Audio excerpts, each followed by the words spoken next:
గత ప్రభుత్వంలో వాలంటీర్లు ఎంత సేవ చేశారు ఏంటి అనేది అందరికీ తెలుసండి. మేము చెప్పకుండా ఈ గవర్నమెంట్, ఇప్పుడున్న గవర్నమెంట్, టీడీపీ గవర్నమెంట్ మేమేం అడగకుండా ముందు 10,000 మీకు 5,000 ఏం సరిపోతాయి, 10,000 ఇస్తాము మేము అని చెప్పి మాకు అప్పుడు వాగ్దానం చేసింది. కానీ ఇప్పుడేమో మీకు జీవో లేదు, మిమ్మల్ని కంటిన్యూ చేయలేము అని చెప్తున్నారు. ఇది ఎంతవరకు న్యాయం అనేది వాళ్ళనే ఆలోచించుకోమని చెప్తున్నాం. మేము ఇప్పుడు 2,60,000 మంది రోడ్డును పడ్డాము. నిరుద్యోగం మేము ఎత్తివేస్తాము అని చెప్పారు. మరి ఇప్పుడు 2,60,000 మందిని నిరుద్యోగులను చేసినట్టే కదా. మీరు లేకపోతే పొద్దున పూట పెన్షన్ ఇచ్చేవాళ్ళు. సచివాలయం స్టాఫ్కి యాడ్ చేసినప్పటికీ కూడా ముసలి వాళ్ళు కానివ్వండి, వెగలేని వాళ్ళకి మీరు ఎంతో సేవలు చేశారు. ఇప్పుడు చూసుకుంటేనేమో పక్కన పెట్టారు. ఏంటి కారణం ఏంటంటారు? కారణం అది వాళ్ళకే తెలియాలండి, ఎందుకు పక్కన పెట్టారు. మరి ఓట్లప్పుడు ఎందుకు అడిగారు, ఎందుకు వాగ్దానం ఇచ్చారు, ఇప్పుడు ఎందుకు పక్కన పెట్టారు అనేది వాళ్ళే చెప్పాలి. మాకు అసలు మేమేం తప్పు చేసామో మాకే అర్థం కావట్లేదు. వరదలు వచ్చినప్పుడు మేము సహాయం కోరాము. అప్పుడు మా అందరికి కాన్ఫరెన్స్ కాల్స్ పెట్టి మీరందరూ డ్యూటీలో జాయిన్ అవ్వండి, మీకు ఏదో ఒక న్యాయం అనేది జరుగుద్ది కంపల్సరీగా అని చెప్పి కాన్ఫరెన్స్ కాల్స్ పెట్టి మీరు 6 డ్యూటీలో జాయిన్ అవ్వండి, మీరు అటెండెన్స్ వేసుకోండి అని ఆయనే చెప్పారు. చెప్పినప్పుడు మరి అప్పుడు అంత వరదల్లో వచ్చి నేలల్లో దిగి మేము అంత సహాయం చేసాము. అడగమనండి, జనాలను అడిగితే వాళ్ళకి తెలుస్తుంది కదా. బయట జనం చూసినా మీరు లేకపోతే అక్కడ అవ్వట్లేదు అంటున్నారు. ఏ కాగితం కావాలన్నా ఏం కావాలన్నా ఇప్పటికీ కూడా ఇప్పుడు జియో ట్యాగింగ్ అనే ఏదో సర్వే జరుగుతుంది. ఇప్పటికీ కూడా దాని గురించి వివరాలు కావాలంటే మాకే ఫోన్ చేస్తున్నారు.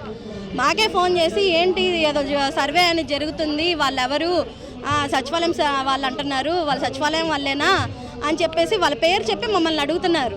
ఎందుకంటే ఇదివరకు సర్వేలు జరిగినప్పుడు వాళ్ళే ఇవి సర్వేలు అని చెప్పి తంబులు వేసుకుంటున్నారు, అది ఇదని చెప్పేసి రూమర్స్ క్రియేట్ చేశారు. అదే సర్వే ఇప్పుడు వాళ్ళు కంటిన్యూ చేస్తున్నారు. కంటిన్యూ చేసినప్పుడు మరి వాళ్ళకి డౌట్లు వస్తాయి కదా ఇప్పుడు. అందుకని వాళ్ళు మాకు కాల్ చేసి మేమంటే వాళ్ళకి నోటెడ్ అయిపోయాం, వాలంటీర్స్ అంటే నోటెడ్ అయిపోయాం.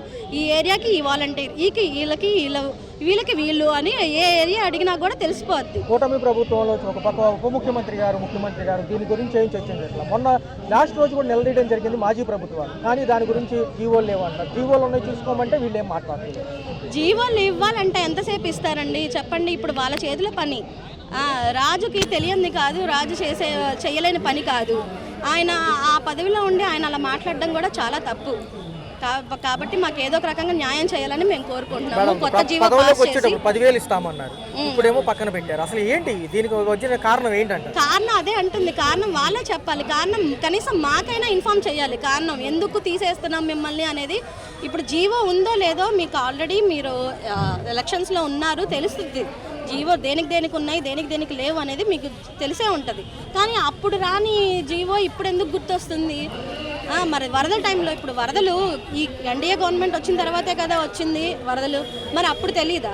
అప్పటికి 2 months అయింది. వాళ్ళు ఎలక్షన్లో వాళ్ళు న్యాయం గెలిచి వాళ్ళు ఎన్నికయ్యి అప్పటికి 2 months అయింది. ఎన్ని నెలల జీతం బకాయిలు ఉన్నాయి మేడం? 5 నెలల జీతం బకాయి ఉన్నాయండి. ఇప్పుడు వరకు 5 నెలల జీతం లేకుండా ఇంటిళ్ళ పాత్రని ఎలా నడిపిస్తున్నారు మీరు? ఎంత దారుణంగా ఉందో మాకే తెలుస్తుంది. మేమే ఫేస్ చేస్తున్నాం కాబట్టి మాకే తెలుస్తుంది. అది చెప్పుకునేది కాదు, అలా అందరిలో చెప్పుకోలేము కూడా. ఎంత ఇబ్బంది పడుతున్నాము ఏంటనేది. ఇప్పుడు మేము దీని మీద డిపెండ్ అయి ఉన్నాం కాబట్టి ఏదో నడిపించుకోవాలి దీన్ని అని చెప్పేసి, సాధించుకోవాలి ఉద్యోగం అని చెప్పేసి పోరాడుతున్నాం. సో భవిష్యత్తు కార్యాచరణ ఎలా ఉండబోతుంది ప్రభుత్వాలు దిగి రాకపోతే? ప్రభుత్వాలు దిగి రావాలండి. ఇప్పుడు మేము చేసేది కూడా దిగి రావాలనే చేస్తున్నాము. ఇదే లాస్ట్ కింద అనుకుంటున్నాము, ఇదే లాస్ట్ కింద అవ్వాలి. ఈ టయానికి ప్రభుత్వం దిగి రావాలి అని మేము ఆశిస్తున్నాం. అంటున్నారు. జనరల్గా చూసుకుంటే ఈ జీవోలకు సంబంధించిన గొడవ ఏంటి, ఇంతకు ముందు తెలియదా వీళ్ళకి? యాక్చువల్గా పబ్లిక్లో వచ్చేసి నేను ఒక లోటస్కి సంబంధించిన వాలంటీర్ని.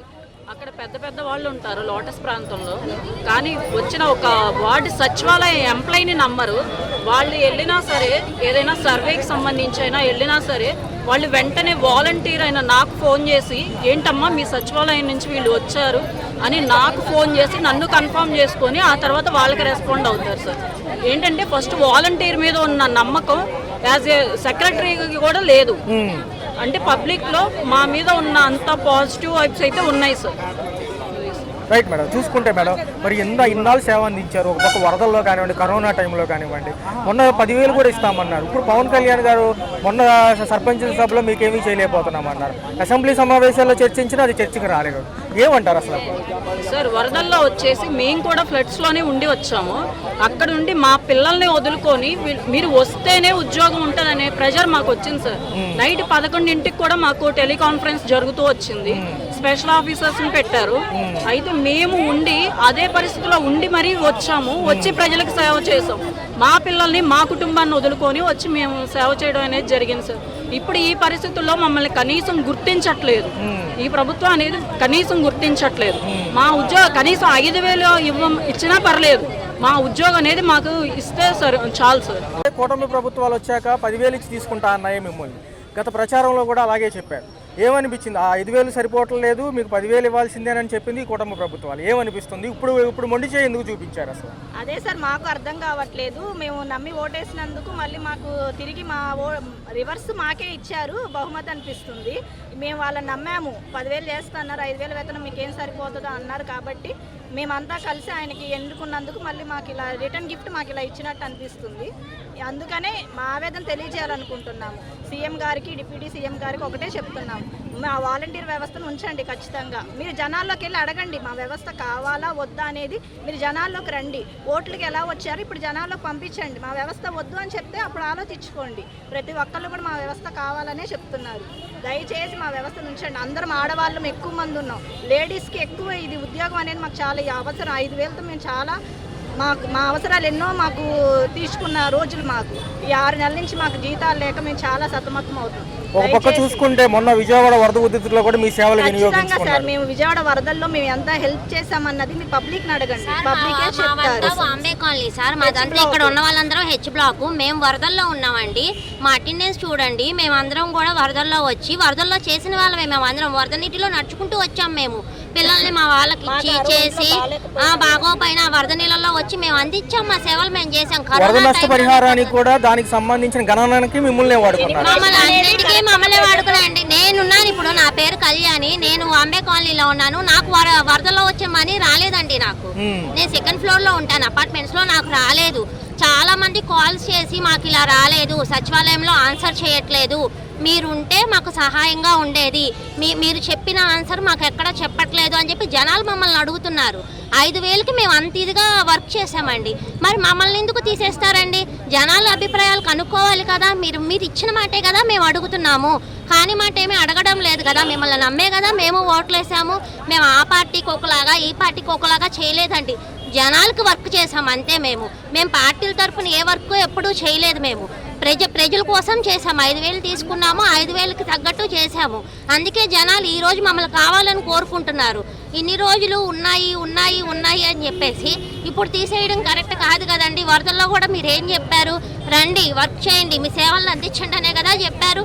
మేము అందుకనే కదా వచ్చాము. ఆ వరదల్లో నుంచేగా మేము వచ్చాము. మాకు వరదల్లో కాన్ఫరెన్స్ కాల్స్ చేశారండి. మరి ఏటీసీ చేశారు మాకు. అవి కాన్ఫరెన్స్ కాల్స్ చేసి మీరు వరదల్లో మీరు మీ ఉద్యోగాలకు వెళ్ళండి అని మరి మా ఫోన్లు కూడా తిరిగి ఇచ్చారు కదా.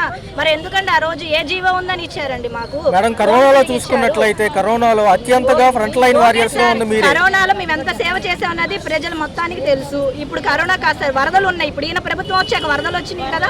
వరదలలో మేము ఎంత కష్టపడి వాళ్ళకి ఎంత సేవలు చేసాం. రేషన్ ఒక ట్రస్ట్ వాళ్ళు వచ్చిన రేషన్ కూడా వాలంటీర్ని ఉపయోగించుకున్నారు సార్. ఒక్కరోజు రేషన్ గురించి అని ఎనిమిరేషన్ చేసి వెళ్ళిపోయిన సార్లు కూడా ఇక్కడ డోర్ లాక్స్ ఉన్నాయి సార్. వరదలు వెంటనే ఊర్ల నుంచి తిరిగి రారు కదా. కింద హౌసెస్ ఉన్న వాళ్ళు వెళ్ళిపోయిన తర్వాత కూడా మేము సచివాలయం వాళ్ళు కూడా మాకు enumeration 1st floor 2nd floor అన్ని మేము తిరిగి చేసాం సార్. ఎవరినైనా అడగండి ఇక్కడ వాలంటీర్ని. ఎవరు కూడా మీకు వరదల్లో రాలేదని విజయవాడ వరదల్లో అంటే గనక మీరే నిర్ణయం తీసుకోండి. సర్పంచుల మీటింగ్ లో ఆయన ఏదో హాస్యాస్పదంగా అంత హాస్యాస్పదంగా చెప్పారు. ఇంతకు ముందు ఈయన ఇచ్చిన వ్యాఖ్యలు ఏమైపోయినాయి అంటారు పవన్ కళ్యాణ్? మీరు డిప్యూటీ సీఎం గారు మీకు ఒక్కటే విన్నపం అండి. మీరు అన్నారు కదా ఆడపిల్లలకి అన్యాయం ఎక్కడా జరగకూడదని. మరి ఇంతమంది ఆడపిల్లలు రోడ్లు ఎక్కాం సార్. మరి ఇప్పుడు ఇంత 150 మంది రిజైన్ చేయకుండా ఉన్నాము. ఇప్పుడు ఇంతమందికి కూడా మీరు చేసే న్యాయం ఏంటి? అంటే మీరు 6 నెలల నుంచి మేము బయటికి రాలేదు అంటే అది ఎందుకు రాలేదంటే మీరే ఇస్తారు. మీరు మీ ఉద్యోగాలు ఉన్నామని మేము ఎక్కడ డ్రాప్ అవ్వలేదండి. ఎవరం కూడా మేము రిజైన్ చేయని వాళ్ళు ఎవరం కూడా డ్రాప్ అవ్వాల. అప్పటి నుంచి ఇప్పటి వరకు వర్కులు చేస్తానే ఉన్నాం. ఎక్కడ కూడా వర్కులు లేదు అనేది లేదు. ప్రతి రోజు అటెండెన్స్ వేస్తాం సచివాలయానికి వెళ్ళి. మరి ఎందుకు వేయించుకున్నారు? మా రికార్డ్స్ చెక్ చేయండి ఒకసారి. అటెండెన్స్లో మా పేర్లు ఇప్పటి వరకు నిన్న సాటర్డే 3:30 వరకు కూడా అటెండెన్స్ ఉంది. 3:30 నుంచి అటెండెన్స్ తీసేశారు. మరొక విషయం చూసుకుంటే మాజీ మంత్రులు అసెంబ్లీ సమావేశాల్లో నిలదీయడం జరిగింది ఇదే విషయం. జీవో లేదంటున్నారు, జీవో ఆన్లైన్లో క్లియర్గా ఉంది. మరి దాని గురించి ఏమంటారు? అదే సార్, జీవో ప్రూఫ్ చూపించమనండి. ఇప్పుడు సరే సార్, వాళ్ళు జీవో ఇవ్వలేదు అంటున్నారు. సరే మరి మే నెల వరకు జీతాలు ఇచ్చారు. మరి న్యూస్ మనకి 5200 న్యూస్ పేపర్ 200 అన్నారు. సరే అది మొత్తం పడింది. కానీ 3 బిల్లుల శాలరీ మాకు అప్రూవల్ అయ్యి నిధి యాప్లో కూడా మా శాలరీస్ కనబడుతున్నాయి. అంటే మాకు ఒక ఎంప్లాయ్ ఐడి ఉంది. ఎంప్లాయ్ ఐడితో మాకు శాలరీస్ చెల్లించారు. అలాంటప్పుడు మరి మాకు ఎందుకని ఇప్పుడు మీరు జీవో లేదు, మీరు ఒక ఎంప్లాయీస్ కాదు అని ఎలా తీసేస్తారు? మాకు అదొక్కటి మాత్రం మీరు చెప్పాలి సార్. మాకు ఉద్యోగ భద్రత ఇవ్వండి. మీరు 10,000 ఇస్తా అన్నారు, మేము అడగలేదు సార్. మీరు 10,000 ఇవ్వండి అని మేము అడగలేదు. మీరు అన్నారు ఉగాది రోజు మీకు తీయడి కబురమ్మ అని చెప్పారు. కేవలం మేము ఆ ఉద్యోగం మాకు 40,000 వేతనాలతో ఉన్నామనే మీ మాట నమ్మి ఓట్లేసినందుకు మళ్ళీ మీరు ఇలా చెప్తున్నారు. సరే సార్, మీరు మళ్ళీ మాకు ఇలా రిటర్న్ గిఫ్ట్ ఇచ్చారు, అర్థమైపోయింది. ఇక మీరు నెక్స్ట్ ప్రాసెస్ అనేది మేము కూడా ఉంటాం సార్. అందరూ లేడీసే బయటకు వచ్చాం. జనం ఎంతమంది ఆడవాళ్ళం అనేది మీరు చూసుకోండి. మగవాళ్ళు చాలామంది 5,000 40,000 వేతనాలతో వర్కులు చేశారు. కానీ ఇప్పుడు వాళ్ళకి సరిపోవట్లేదని బయటికి 6 నెలలు చూశారు. మరి ఎలాగ కుటుంబాన్ని పోషించుకుంటారు? అందుకని ఇప్పుడు జెంట్స్ కన్నా లేడీస్ ఎక్కువ ఉన్నాం. మాకు ఇది చాలా ఉపయోగపడుతుంది. ఇంటి దగ్గరైనా కానీ మేము పిల్లల్ని చూసుకుంటా, ఇంట్లో వాళ్ళని చూసుకుంటా చాలామంది ఉద్యోగాలు చేసుకుంటున్నాం సార్. దయచేసి మీకు ఒకటే రిక్వెస్ట్ సార్, మా ఉద్యోగం మాకు ఇప్పించండి. మేడం 4.5 పైచీలకి వెళ్ళే మీరు సేవలు ఇచ్చారు. ఒక పక్క చూసుకుంటే ఇప్పుడు ఉన్న పలంగా తీసేస్తే బయట ఏ రంగంకి వెళ్ళినా సర్టిఫికేట్లు అడుగుతారు. రెండోది ఏదైతే నైపుణ్యం ఉందో ఇంతకుముందు ఎక్స్పీరియన్స్ అడుగుతారు. మరి మిగతా రంగాల్లో కష్టం కదా మళ్ళీ వెళ్ళి చేరాలని. అదే సార్, ప్రతి ఏ గవర్నమెంట్ జాబ్ కైనా 35 years బిలోనే మేము అప్లై చేసుకోవాలి. మేడం ఈ ప్రభుత్వాలు ఏమంటున్నాయి, తీసుకుంటారా తీసుకోరా? మిమ్మల్ని అసలు తీసుకోమనే చెప్తున్నారు సార్. వీళ్ళే ఇచ్చారు సార్. మరి మేనిఫెస్టోలో 10,000 చేస్తామని ఇచ్చారు. మరి వాళ్ళ మాట నిలబెట్టుకోవాలి. జీవో కూడా పాస్ లేదని అంటున్నారు. మరి జీవో ఇవ్వాలని నేను కోరుకుంటున్నాను. ఆల్రెడీ ఆన్లైన్ లో జీవో క్లియర్ కట్ గా ఉందని చూపిస్తున్నారు. అవును, ఇంకా ఏ జీవో కావాలి వీళ్ళకి? అసలు వీళ్ళు ఏమంటున్నారు? ఎందుకు బడ్జెట్ లోటుపాట్లు ఉండటం వల్ల మిమ్మల్ని తీసుకోవటం లేదా, లేకపోతే మీరేమన్నా పాపం వాళ్ళకి వ్యాంటీ అనుకుంటున్నారు? ఎందుకంటే మీరు గవర్నమెంట్కి ప్రజలకే సేవ చేశారు తప్ప ఇక్కడ మరో అంశం లేదు. చెప్పండి మేడం, చెప్పండి. ఎన్నాళ్ళు జీతాలు బకాయిలు ఉన్నాయి? 5 నెలల నుంచి లేదు సార్. 5 నెలల నుంచి మాకు జీతాలు వేయట్లేదు. మేమైతే ప్రజలకి వీళ్ళకే చేసాం. కానీ మేము మాత్రం రాజకీయ పార్టీ పరంగా అసలు ఎప్పుడూ చేయలేదు మేమైతే. కానీ మమ్మల్ని ఇలా ఎందుకు తీశారో పవన్ కళ్యాణ్ సార్ నన్ను చంద్రబాబు నాయుడు గారిని అడుగుతున్నాం. మేమైతే మాత్రం మమ్మల్ని మాత్రం ఉద్యోగాల్లో నుంచి తీస్తే మాత్రం మా ఉసురు, మా ఫ్యామిలీ ఉసురులు మాత్రం పోసుకున్నట్టే. ఎంతమంది లేడీస్ వాలంటీర్లు అన్నామో అలాంటి వాలంటీర్స్ ఉసురు పోసుకున్నట్టే వాళ్ళు. ఇదే కాదండి, మేము ఇదే కాదు ఇంకా ఎక్కడికి చేయమన్నా చేస్తాము. మా ఉద్యోగాలు మాకు ఈగపోతే, మా భద్రత మాకు కల్పించకపోతే మేము మాత్రం ఊరుకునేదే లేదు. ఎందుకంటే మేము అడగకముందే వాళ్ళు 10,000 ఇస్తానన్నారు. మేము అడగల అసలు మాకు 10,000 ఇవ్వమని. వాళ్ళే ఇస్తానని హామీ ఇచ్చారు. హామీ ఇచ్చి వాళ్ళు ఇచ్చిన మాట తప్పితే మాత్రం మాకే వాలంటీర్లకే ఇవ్వలేదంటే ఇంకా జనానికి ఏం చేస్తారు వాళ్ళు? ఇంకా జనానికి చేస్తారా? ఇచ్చిన హామీలు 100 మందికి ఇస్తున్నారు. ఇప్పుడు గ్యాస్ బండ్ అన్నారు. గ్యాస్ బండ్ ఎంతమందికి ఇచ్చారు? 200 మందికి ఇచ్చారు. ఒక్కొక్కళ్ళు కొట్టుకుంటున్నారు. మేము వరదల్లో నుంచి బయటకు వచ్చి చేసాము, అంత వరదల్లో కాడ. కానీ మాకు అసలు డబ్బులు కడబడలా. కానీ ఒక్క వస్తువు కాడ ఇవాళ గవర్నమెంట్ తరపు నుంచి మేము వాలంటరీగా చేసాం. మేము మీకు ఇస్తాం, మేము జీతాలు ఇస్తాము, మేము తీసుకుంటాం. రేత్రి 12ంటికి కాడ కాన్ఫిడెన్స్ కాల్ మాట్లాడారు. అసలు కరోనా వచ్చిన ఇంటికి కూడా వెళ్ళామండి మేము. కరోనా ఇంటికి కూడా వెళ్ళాం మేము.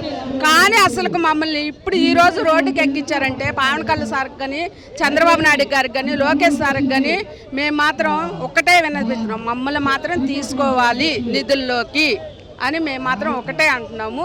అది ఒక్కటే కోరుకుంటున్నాం. మేము 10,000 ఇవ్వమని మేము అడగల అసలు. మాకు 5,000 ఇచ్చినా మాకు సంతోషమే. మమ్మల్ని నిధుల్లోకి తీసుకోవాలి. మేము మాత్రం అడగలేదుగా వాళ్ళని 10,000 ఇవ్వమని. ఏమంటున్నారు జనరల్ గా చూసుకుంటే ఈ జీవోలకు సంబంధించిన గొడవ ఏంటి? ఇంతకు ముందు తెలియదా వీళ్ళకి? యాక్చువల్గా పబ్లిక్ లో వచ్చేసి నేను ఒక లోటస్ కి సంబంధించిన వాలంటీర్ని.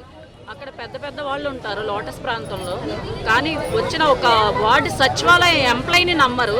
వాళ్ళు వెళ్ళినా సరే, ఏదైనా సర్వేకి సంబంధించి అయినా వెళ్ళినా సరే, వాళ్ళు వెంటనే వాలంటీర్ అయిన నాకు ఫోన్ చేసి ఏంటమ్మా మీ సచివాలయం నుంచి వీళ్ళు వచ్చారు అని నాకు ఫోన్ చేసి నన్ను కన్ఫర్మ్ చేసుకొని ఆ తర్వాత వాళ్ళకి రెస్పాండ్ అవుతారు సార్. ఏంటంటే ఫస్ట్ వాలంటీర్ మీద ఉన్న నమ్మకం యాజ్ ఏ సెక్రటరీకి కూడా లేదు. అంటే పబ్లిక్లో మా మీద ఉన్న అంత పాజిటివ్ వైబ్స్ అయితే ఉన్నాయి సార్. Right madam. చూసుకుంటే మేడం మరి ఇన్నాళ్ళు సేవ అందించారు. ఒక పక్క వరదల్లో కానివ్వండి, కరోనా టైంలో కానివ్వండి, మొన్న 10,000 కూడా ఇస్తామన్నారు. ఇప్పుడు పవన్ కళ్యాణ్ గారు మొన్న సర్పంచ్ సభలో మీకేమీ చేయలేకపోతున్నామన్నారు. అసెంబ్లీ సమావేశాల్లో చర్చించినా అది చర్చకు రాలేదు. ఏమంటారు అసలు? సార్ వరదల్లో వచ్చేసి మేము కూడా ఫ్లడ్స్లోనే ఉండి వచ్చాము. అక్కడ నుండి మా పిల్లల్ని వదులుకొని మీరు వస్తేనే ఉద్యోగం ఉంటుందనే ప్రెషర్ మాకు వచ్చింది సార్. నైట్ 11ంటికి కూడా మాకు టెలికాన్ఫరెన్స్ జరుగుతూ వచ్చింది. స్పెషల్ ఆఫీసర్స్ని పెట్టారు. అయితే మేము ఉండి అదే పరిస్థితిలో ఉండి మరీ వచ్చాము. వచ్చి ప్రజలకు సేవ చేసాం. మా పిల్లల్ని మా కుటుంబాన్ని వదులుకొని వచ్చి మేము సేవ చేయడం అనేది జరిగింది సార్. ఇప్పుడు ఈ పరిస్థితుల్లో మమ్మల్ని కనీసం గుర్తించట్లేదు. ఈ ప్రభుత్వం అనేది కనీసం గుర్తించట్లేదు. మా ఉద్యోగం కనీసం 5,000 ఇచ్చినా పర్లేదు. మా ఉద్యోగం అనేది మాకు ఇస్తే సార్ చాలు సార్. అసలు ఏంటి మేడం వీళ్ళ సంగతి ఏంటంటారు? ఒక కూటములు ప్రభుత్వాలు స్థాపించే ముందేమో ఒక మాట చెప్పారు, ఎలక్షన్స్కి ప్రచారంలో హోరగొట్టేశారు. మీకు 10,000 ఇస్తాము, ఏం సరిపోతుంది జీతం అన్నారు. ఇప్పుడు 5 నెలల జీతం పెండింగ్ ఉండిపోయింది. చాలా మంది వాలంటీర్స్ ఏమనుకున్నారంటే గవర్నమెంట్ వస్తే 10,000 ఇస్తారు కదా అని చెప్పి చాలా మంది అటు సైడ్ ఓట్లు వేయాల్సిన వాళ్ళు కూడా మన చంద్రబాబు నాయుడు గారికి ఓట్లు వేశారు, టీడీపీ వాళ్ళకి. ఎందుకంటే జగన్ గారి ప్రభుత్వంలో 5,000 ఇచ్చేవాళ్ళు, టీడీపీ ప్రభుత్వం వస్తే 10,000 ఇస్తారు, మా కష్టానికి తగ్గ గౌరవ వేతనం వస్తుందని చెప్పి ఎంతోమంది భద్రత కూడా కల్పిస్తాము వాలంటీర్లకు అని చెప్పి టీడీపీ వాళ్ళు అన్నారని చాలామంది వాలంటీర్స్ టీడీపీ ప్రభుత్వానికి ఓట్లు వేశారు. జనాలు కూడా టీడీపీ ప్రభుత్వం వచ్చినా కూడా వాలంటీర్లు కొనసాగిస్తారు అని చెప్పి కూడా జనాలు టీడీపీ ప్రభుత్వానికి ఓట్లు వేసి గెలిపించారు. ఈరోజు జనాలకు హెల్ప్ చేసే వాలంటీర్ని తీసివేయటం వల్ల ప్రజలు కూడా చాలామంది ఇష్టపడటం లేదు. ఎందుకంటే సచివాలయాలు చాలా దూరంగా ఉంటాయి. ముసలి వాళ్ళు వెళ్ళాలంటే చాలా కష్టము. మేము వెళ్ళి ఇంటి దగ్గరికి వెళ్ళి అప్లికేషన్లు తీసుకొని ఫిలప్ చేసి ప్రతిదీ సచివాలయం సిబ్బంది మేము అందజేసే వాళ్ళము. ప్రతి వరకు అది ఫ్లడ్లో కానీ, తర్వాత సర్వేలు కానీ, వాళ్ళ క్యాస్ట్ ఇన్కమ్లు అప్లికేషన్ రాసే విషయంలో కానీ, మరి పిల్లల విద్యా దీవెన విషయంలో కానీ, అమ్మఒడికి సంబంధించిన విషయంలో కానీ, మరి పథకాలు జగన్ గారు పెట్టిన పథకాలు వాటికి సంబంధించిన విషయాలు తెలియపరచడము, ప్రభుత్వానికి ప్రజలకి మధ్యలో వారధిగా ఉండి తెలియని విషయాలు మా ద్వారా ప్రజలకు మేము తెలియపరిచి వాళ్ళకి దేంట్లో వాళ్ళు బెనిఫిట్స్ లబ్ధి